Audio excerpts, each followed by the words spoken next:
I remember my question. See, that day what we started, I remember. What ended, I don't remember. Yeah, so your question was that uh, if you were to feel hungry, would that be Shristi, Stithi, or what it was? Correct. I remember. Yes, yes. That is Sahaja. Whatever coming through the Sahaja, what is that? Shristi, Stithi, Laya. I have Correct, to correct, understand that situation. correct. So that was your question, and I was about to answer, and then I found that it is almost 9:30. Okay, so let me first tell you what is this, how you can experience Srishti Sthiti Laya right now as we speak. See, whatever we are calling normal or natural, if there is no involvement of the mind, then it is you are in the Sthiti. Give an example is that if there is a name given to me, okay, then it is Srishti. If I know that the name is given only for identification, but there is no name as such, then it is Sthiti. Because if there is Srishti, like Vilas as a Srishti, which is not true, there is going to be Laya. It's only a matter of time. So now comes time as a concept, Kala, and then in a particular place, Desha. So I am existing in this room, and Laya is going to happen when I move, when this body moves to another room through the consciousness. So Srishti and Laya keeps on happening all the time because it is a concept. So if I am hungry or if the body is hungry, if I am taking food, then there is naming of that food is Srishti. As soon as I eat is Laya. Whereas if we look from Jataragni, then there is always Stithi. It's going to burn whatever comes.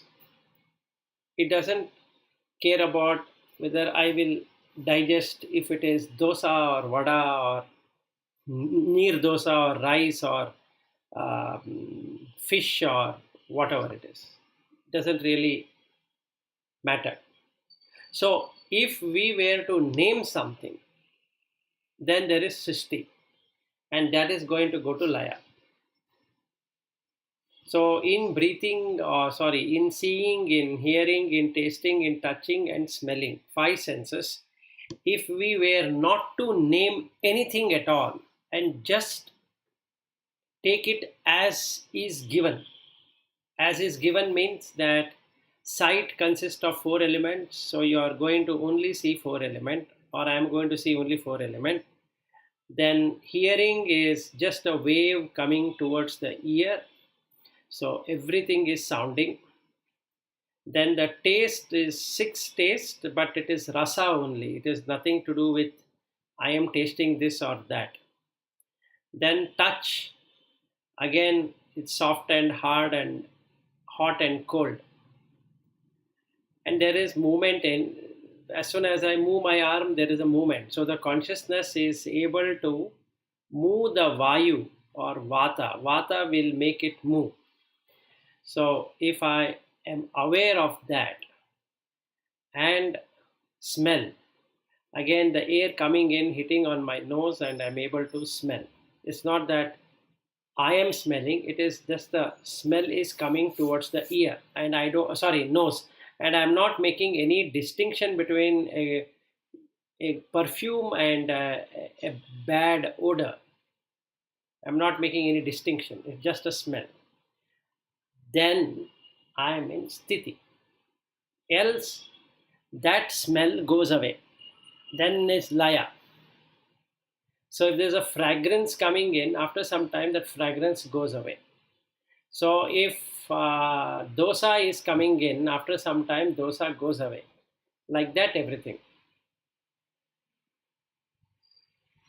Any questions?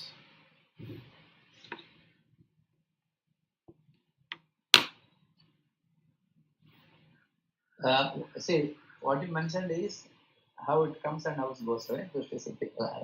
But when that hunger happens, it happens through a sahaja, right? Is there a what do you call a Shristi Stithi Laya for experiencing that hunger? Shristi is there, hunger is felt. Laya is there because it quenches that hunger. Same thing with thirst. But the Stithi is the digestion. Digestion is Stithi. But that is a process again. Something happens. No, we already completed 10th chapter. In the Vibhuti Yoga, he talks about I am the Jataragni. In all beings, the Jataragni is Stithi. It stays.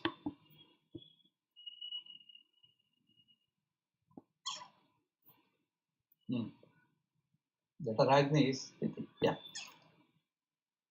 Whereas, so finally you are reaching the basic element of Agni. Correct.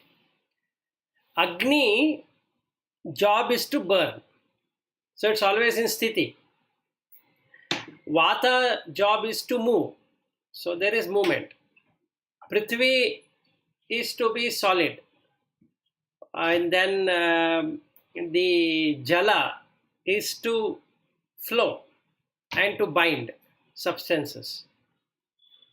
So Akasha is the one where everything arrives.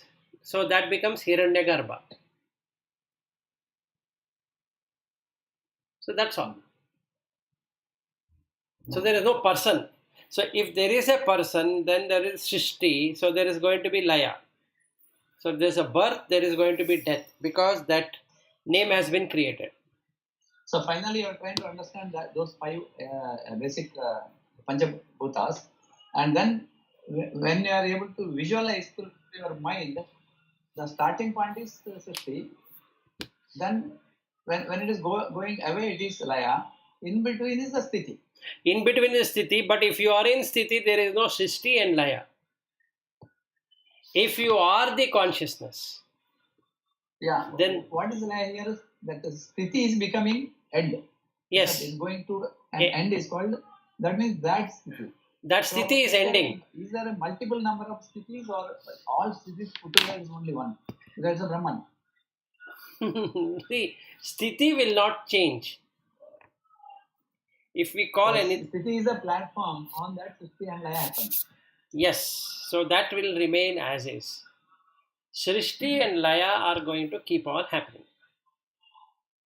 So whether we talk it as hunger or we call it as thirst, we call it as desire, we call by whatever name, that will have a Shristi and it is going to have a Laya. See, any matter brought out in the mind will have a creation, that is Shristi.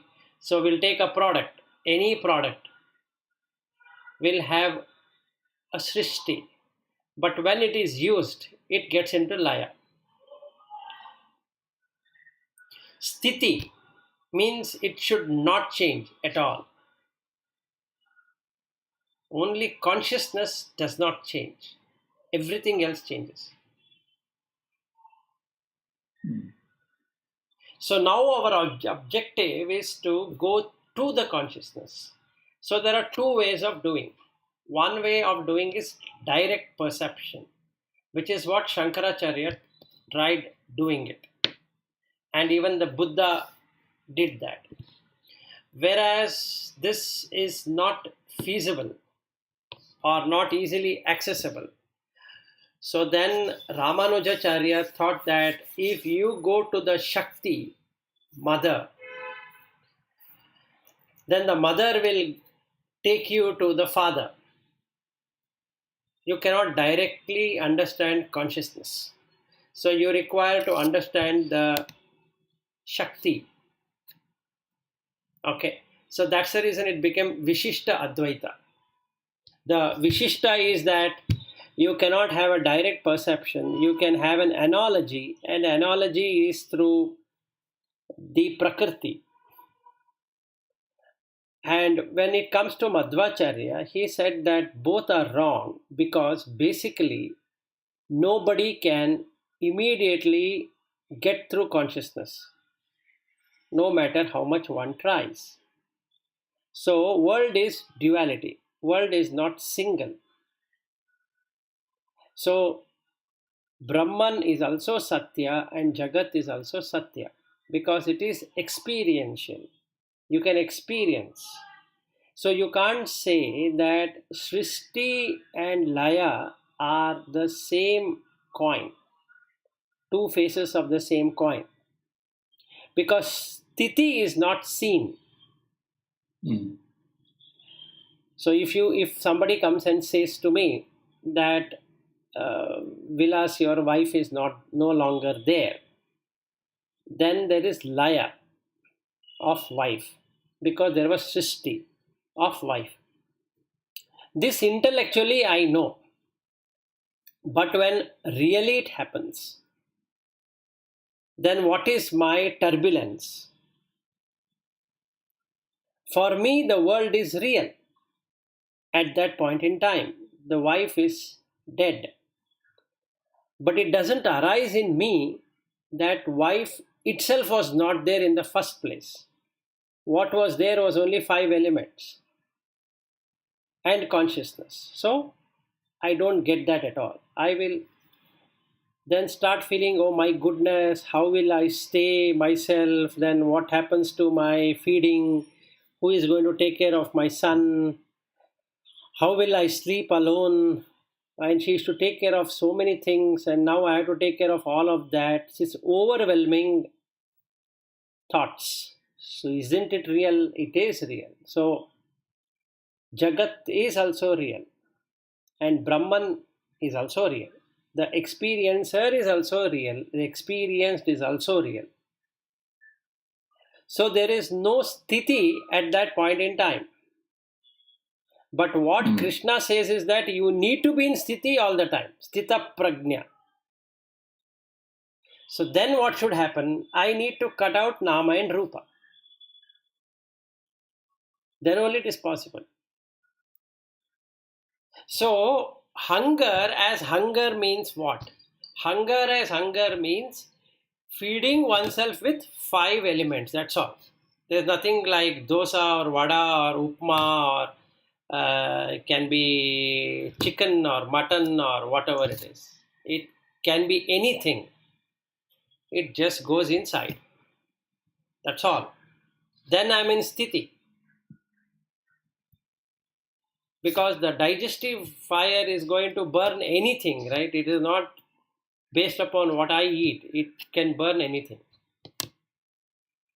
So I need to get into that. So they have three philosophies basically, which talks about one direct perception, one indirect perception through analogy, third one negation. That is, you negate that any direct perception can be possible. You have to pray to God and God has to lead the way, which is Madhvacharya. So these are the three philosophies. Now we have to choose on Shristi Stithi Laya. So the dhyana progression, what we were doing for some time now, is to go through direct perception. So direct perception means that hearing as in hearing. There is nothing that I am hearing. So there is no I in the hearing. It's just hearing. Sound is coming, that's all. It can be anything, any sound as a sound, just like Jataragni. Any food is a food. So that moment you are in sthiti.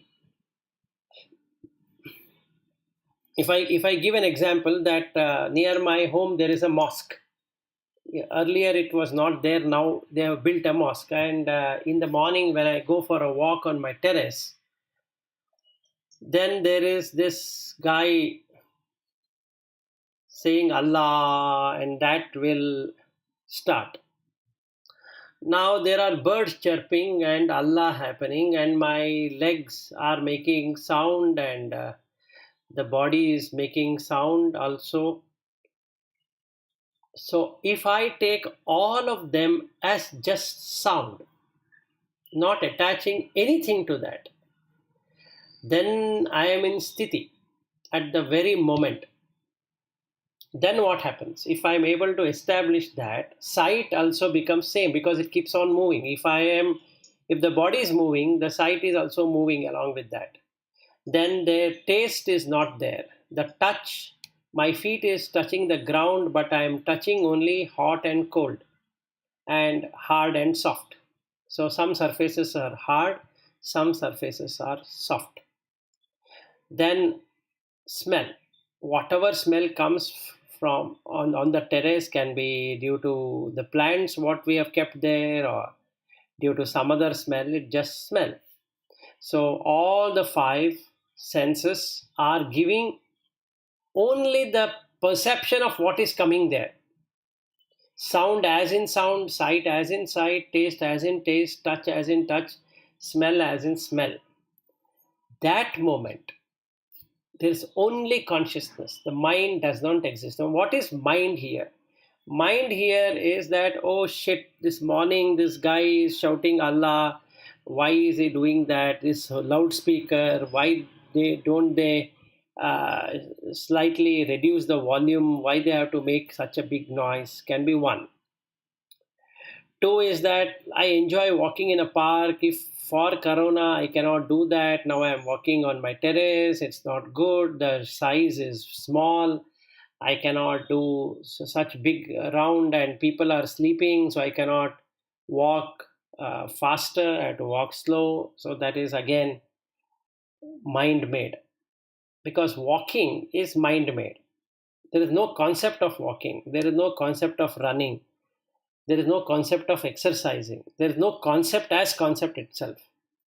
So if I remove the concept and just do, then I am in a blissful state. So that's the objective of doing this five senses meditation. So that we can really see what the five elements are doing. So we have established five senses, five jnana indriyas, five elements and five karma indriyas. So we would have understood 5 plus 5 plus 5 and 5 sense objects: sight, sound, taste, smell, touch. So these 5. So it became 20.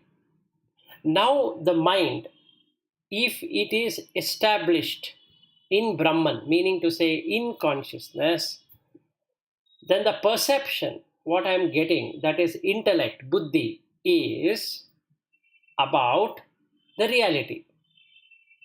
Sound as in sound, taste as in taste, touch as in touch, smell as in smell, sight as in sight. Then mind creates thoughts. So the thoughts are totally removed of its essence. So vritti is not there.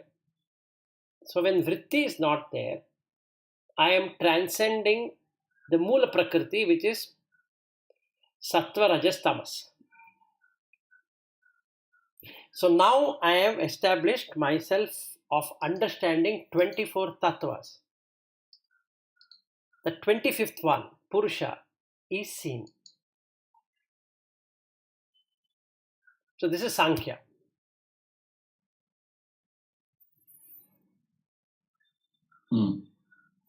So this is what we were doing on the few days ago to get into Purusha. Then what happens? Tada drashtu swarupe avasthanam. So now you can see this consciousness established in everything. So it goes and attaches itself to the 11th chapter of Bhagavad Gita, what we are talking. That all the breath is going and becoming like one big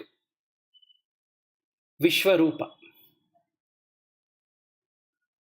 And Vishwa is the world. World of five senses.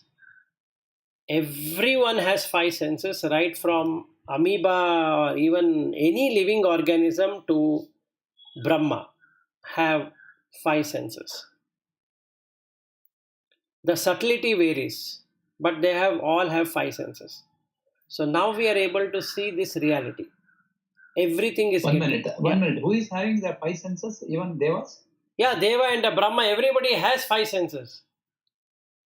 But without body, how they do that sensing of that? No, not without the body. The body arupa is that they don't have a structure like what we have. The more higher we go, the lighter the body becomes. The Prithvi, Apo, Vayo, Tejo, Akasha changes.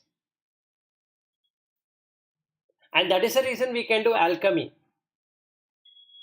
in human right now. See, you take a stone and you melt it, so it turns into a metal. Have you ever thought how a stone can turn into a metal? Mm-hmm. Just think. See, we are making gold from, and if you literally see gold, it is black in color. There's no gold. Have you seen a gold stone? I can say yes. Not like what do you call gold content in the stone? Yes. The stone, if you really see, if somebody were to give you a gold stone, which is going to weigh, let's say, 5 kgs gold, 5 kgs stone. Yes. If somebody were to give it to you, you wouldn't believe it is a gold. Mm. It has green, a dark green with dark shades of black. Mm. That's what it is. Would you believe it is gold? Then very tough to believe if it is a dark one. Yeah. If you see something gold color there, then possible. Yes.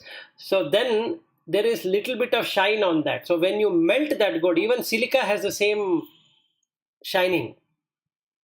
So the moment you start melting that, it removes that black color and turns itself into glittering metal. So was the metal inside that stone?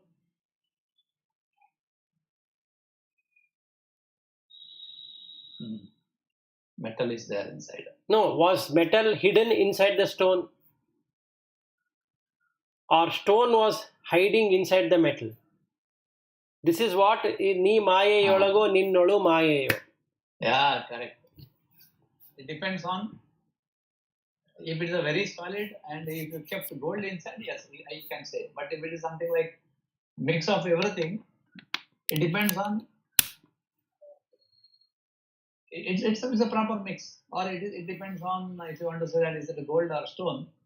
It is both, but actually it is stone because you are yet to process. Correct.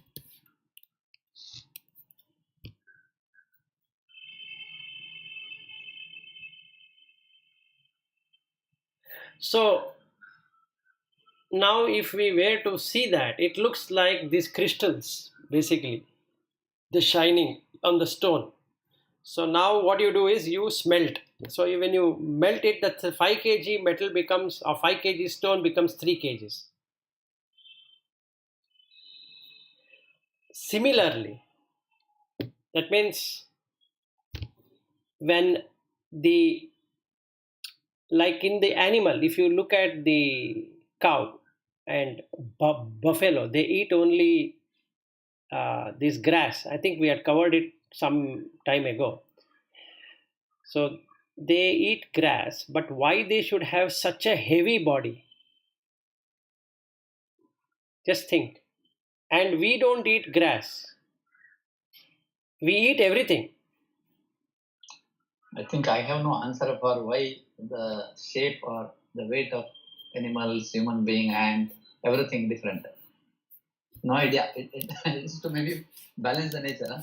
No. It is given based upon the karma.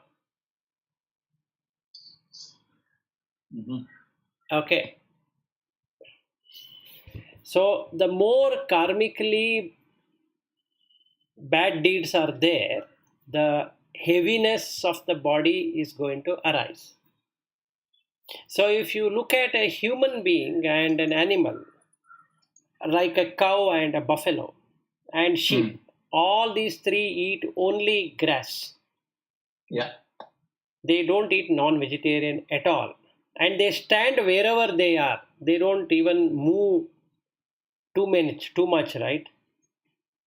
So, whereas human being eat meat, but the body is not changing. It's not becoming animal. So these are the things what we can see, what we have to see and look at how karmically things happen and the mind based upon the state of the mind the body is given. So presently in the human realm of existence, our body is lighter when compared to that of a animal, because the pain has to be increased. If you want to increase the pain, the prithvi dhatu has to be increased. So the animal goes through more pain than a human being. Mm-hmm. Are you pain for what? For the animal. Pain for animal is whipping, right? You look at a domesticated cow and a buffalo and a horse. Aren't they in prison? Yeah, correct. But do they have that feeling that they're in prison because they are? No, they are not. No, see, that is how the intellect, buddhi works, right? They don't know.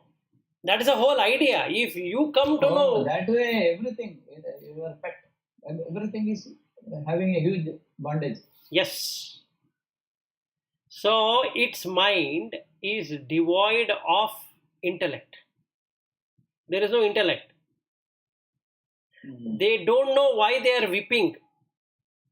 Mm-hmm. They don't know, but the pain is felt, right? Pain is that, yes. And it forgets the pain. Again it is hit. Again it forgets. Again it is hit. See, yes, correct. You look at a horse. How many times in a day it gets whipped? Actually, they are very horribly pained animals. Yes, and look at elephant. Bullock, yeah. Yes, look at elephant. In Kerala and in Sri Lanka, there are these elephant farms.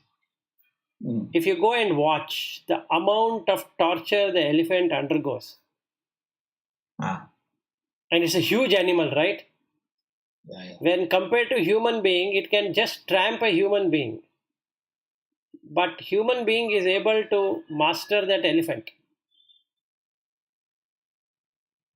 And it will behave the way human being wants. So these things, if you see, the perception is not at all there in those animals, that they were at one point in time in a good realm of existence. So their body is heavy. So the imprisonment makes it even more worser for them. So let's look at cat and dog. Yes, we can say that, look, it has fur and it is lighter. No, it is not. Look at its way of breathing. It breathes horribly. And look at the fear it has. Dog and cat and mice and all of these, you look at the fear they have. And look at the agitation. Look at their discomfort. It's huge when compared to human being. None of us are so anxious in life. The highest of the anxiety is the the highest of the anxiety of human is in no comparison to of a dog. Dog is completely anxious of what is going to happen next. It is restless. So can you teach dhyana to a dog? Impossible for any such animals. So now without dhyana, you cannot get into higher realm of existence. Right. So it stays there. So human life in that way is very precious. It is precious than gold. Because human being only can then either go down or go up. So even the devas have to come and take a form of human, finish their journey and go. So coming back to the deva world, the body is much more lighter because they only drink amrita. So there is no concept of hunger, thirst, and sexuality. They can take any shape also, right? They can, because it is only alchemy, right? Now you can change your structure. Mm. This is what I was talking about in that one of my life, which I remember. I know how I used to transform, but I don't have the ability now to transform. Mm-hmm. So out of 94 siddhis, one of that siddhi was to change the article. So I was able to take pieces of stone and turn into gold in my hand. Now I don't have that. Mm-hmm. But I know how to do it. But I don't know, meaning I know if I were to concentrate on that, I know what I was doing, but I don't have the ability right now to do it. So that siddhi is gone. Whenever it comes, if at all it comes. But what I'm saying is that I don't have it anymore. So if I am able to transform, let's say I take some piece of stones, and then in my hand I turn it into gold coins, and then go and convert that into rupees or dollars or whatever currency, and buy whatever I want. But what I have done is only the stone. Now let's look at the current currencies what we have. It is paper. It has no value actually. In mind you have value, but reality there is no value. It is as good as mud or dust. That's all what it is. So alchemy is a process of changing from one to another. So if I'm able to do that, then people will say that wow, he can transform a stone into gold or whatever. I can change it to copper and silver and whatever, because the isotope only has to be changed, and then that metal changes from one to another. Or if I were to change the atomic structure of it, it is going to change. So the mass of AU, that is gold, and AG silver, if I were to change it, it will change itself.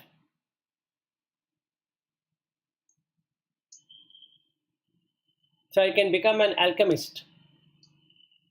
Mm.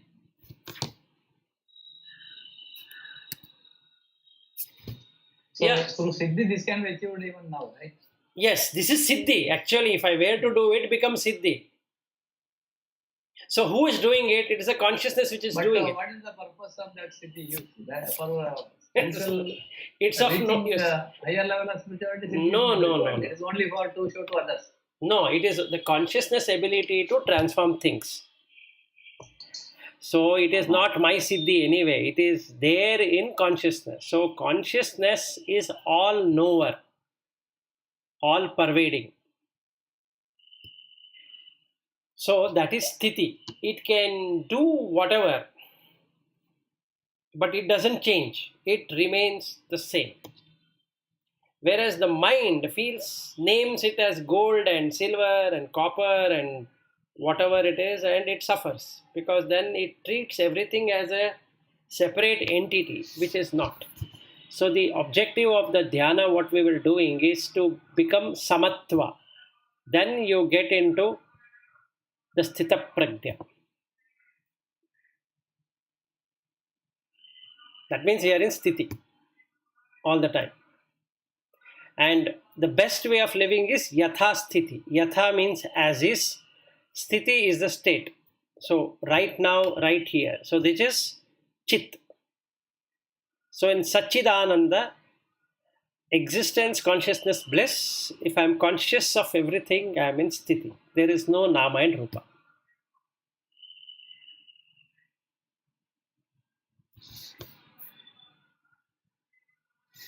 Lata and Padma Shri, anything you want to offer? Is perfectly silent. It has become, for the last 3 days, Thursday, Friday, and today, it is me and Bhatt only. I am listening. Okay. And Stithi was a good explanation. And this alchemy and this changing the form, stone to gold and all. That's also I've read many places. And consciousness, so you said the consciousness can do anything. It knows how to transform one thing to another, change the atomic structure or whatever. Correct. So that is good. So Stithi I've understood now. Before I was thinking Stithi means you start something. For example, you develop a product. It is Stithi. It stays for some time. It is being used for some time. That is Stithi. And then when it is discarded, it is Laya. That's what my thought was. No. So now that has changed. That understanding was good actually. Stithi means it doesn't change at all. Yes. So if you in sounds, if you say Stithi, it is only the Om. Correct. Yes. That is the reason it is called Pranava. Superimposed. Yes. Yeah. All others. Everything else is superimposed. Exactly. Yeah. Exactly. So Pranava is there irrespective of whether somebody believes or somebody doesn't believe. Yeah, correct. So in this Om is contained. I don't know, some yesterday or day. So I was meditating. The Om is continuously going, and there is some. We are trying to find some changes in it, and that is what you recognize as some sound, different sound. Yes. Actually, it is not. It's not at all there. Yes. Yes. You are very right. So, if we were to give up the wrong perception, the feeling goes away. If the feeling and perception goes away, you are always in Stithi. So then you become Sthita Prajna. Yeah, so actually we can talk it intellectually, but then that realization has to come. Yes. Within. So even now I told that Om is going and then there's variations, we are picking it up as sounds. That I have got when I was meditating. So if you tell me, I will not understand it. I will understand intellectually. I will not have that inner feeling of I being realized that. Yes. Right? Yes, you're right. So that is where you need to keep on doing. Then only you will get. Otherwise you can talk.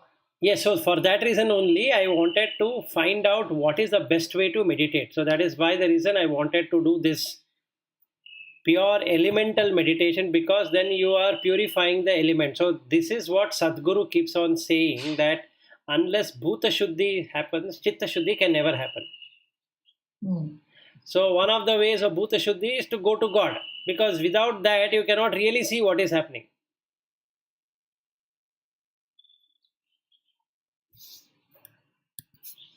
Right.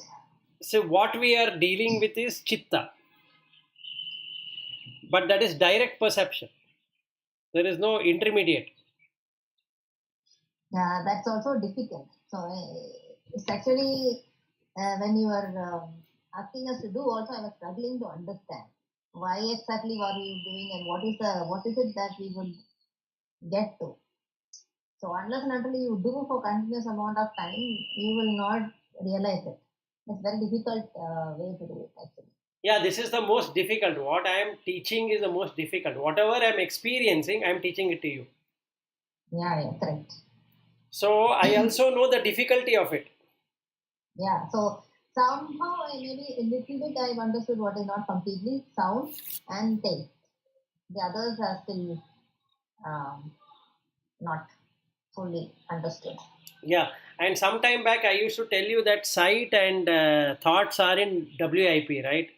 Spoken over it. You told me, yes. So I've been practicing that, and then one day it just happened when I was in the toilet, and that changed the whole perception. So it hardly took 2 minutes, but I had put so much of effort while sleeping, while sitting, while standing, to see what happens to the sight. Yeah, correct. And that took 2 minutes in the toilet. Then it was like a wow feeling. Wow, I got it. So one day that happened, another day the thought also happened. So both happened in the toilet seat. So I have a real blissful feeling whenever I go to the toilet in the morning. In fact, I had to thank Rupa of Advanced Blend Control to have shown me sound. Okay, and then smell, I could do it again in the toilet. Then taste, that had happened already along with the sound. Touch, touch also happened in toilet. So 4 things have happened in the toilet out of 6. So So which is the toughest thoughts? thoughts are the toughest. Easiest? Easiest is smell. Uh, Because you know why? Because you don't smell it at all. yeah, correct. Because it is not. So you can see consciousness is not there all the time. It arises only when the condition is right. Yeah, consciousness of smell. Yes, consciousness of smell. There is no consciousness of smell at all. And only when the smell comes, we ask the question, who has lit this, or what, why they have put this, and all that. It's just a smell. If there is air, there's going to be smell. Hmm.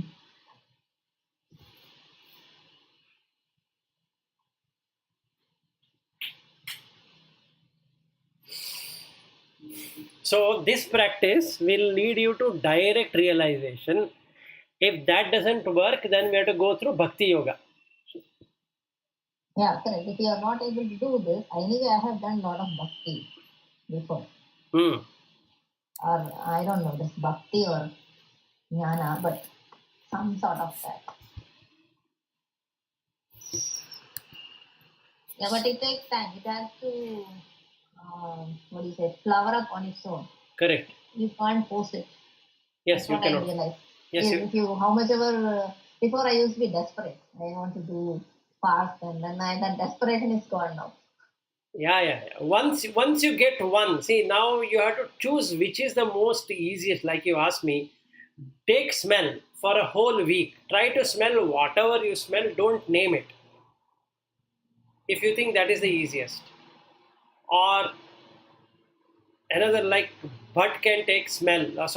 Sound, or somebody can take taste. So, or you can take whatever you want and do it continuously, meaning while you're working, while you're attending meeting, while you're sleeping, having food, and taking bath, and whatever you do activity, don't forget the smell. Be aware of smell. This is called awareness meditation. So take one. You require to know 5 jnana indriyas, 5 karma indriyas, 5 elements, 5 bhutas, and 5 objects. 20. Vastu. So you require to know the vastu. And connection between the karma indriya, jnana indriya, 5 elements, and the vastu is the consciousness. It connects. And it'll be fun. Yeah, I've been doing sound for a long time. See, now what I do is when people or myself, when I'm talking, the face, I keep on observing the face. So I can see that it stretches, it comes down, wrinkles up, all that. It is caused due to Vayu. It's not caused due to me. Have you ever watched that when you're talking, your whole face will expand and contract and all that? Yeah, when you were talking, I observed the other people, not myself. First you have to observe yourself. We look so ugly when we speak. With all the facial gestures, what we do, we ourselves look so ugly. And that ugliness and looking good, both are not at all there. It is just the air, the Vayu, moving each one of these part through consciousness. So the whole body is moved up and down by Vayu through consciousness. There is no mind at all.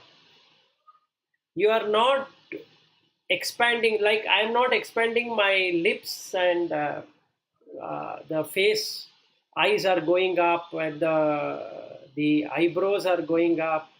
Then the other facial gestures, like there is an expansion of my cheek and ears are going up and all that. That was not created by consciousness. Sorry, that was not created by mind at all.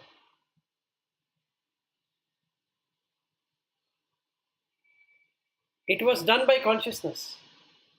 And it is able to take the weight of the Prithvi and Vayu and all of that, and then it's giving that movement. So it is making Vayu move inside this face. Otherwise, the face. Consciousness, Yes. yeah, consciousness makes us lighter, isn't it? Yes, consciousness is the one which makes lighter. So the mind feels light because of consciousness. Yeah, Mind is. otherwise, mind feels heavy and routine. Yes. And also, consciousness is able to do it so fast, the facial gestures, even though it is full of weight.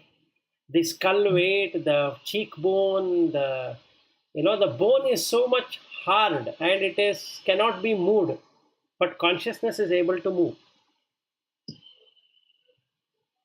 And that's observation. That is in touch. So if you want to practice touch, you have to see each part of the body, how it is behaving. Each is a individual matter of 5 elements. Let's say, if I say that I can jog well, that person is a idiot to the core because he cannot jog. It is the Vayu which is increasing the speed of his so-called running, and the consciousness is making the heavy body run.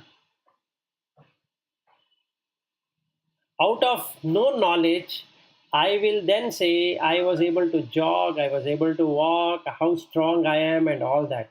It is one of the stupidest thing I can ever consider. And because of mind, which is in ignorance of reality, I can think this way. So if somebody were to ask me now, do you jog or do you walk?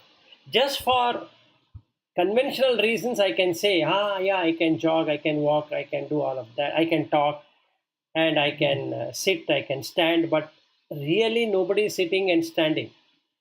It is the Vayu which is able to move the body, not me. Then the consciousness is modifying the Vayu, and it is able to move the Prithvi, Apo, Vayu, Tejo, Akasha. All the 5 are able to move.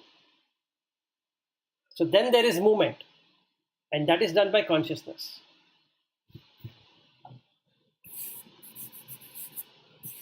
To experience this, you have 2 paths. One is bhakti, another one is jnana.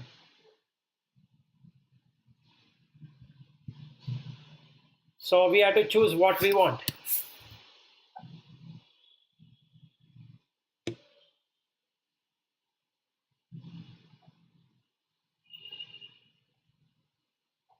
Wow, it's already 9:30. 9:30. Yeah. And I think you can continue tomorrow. You said Bhakti and Jnana. Yes, tomorrow we can continue on the same topic. Maybe can continue because this topic is need little more understanding. Yes. Because practice is very easy once you understand. Yes, sir. We will do it tomorrow. Yeah. Okay, Padma Shri and Lata, bye. We'll meet tomorrow. Okay. Thank you. Bye. Good day. Good day, bye.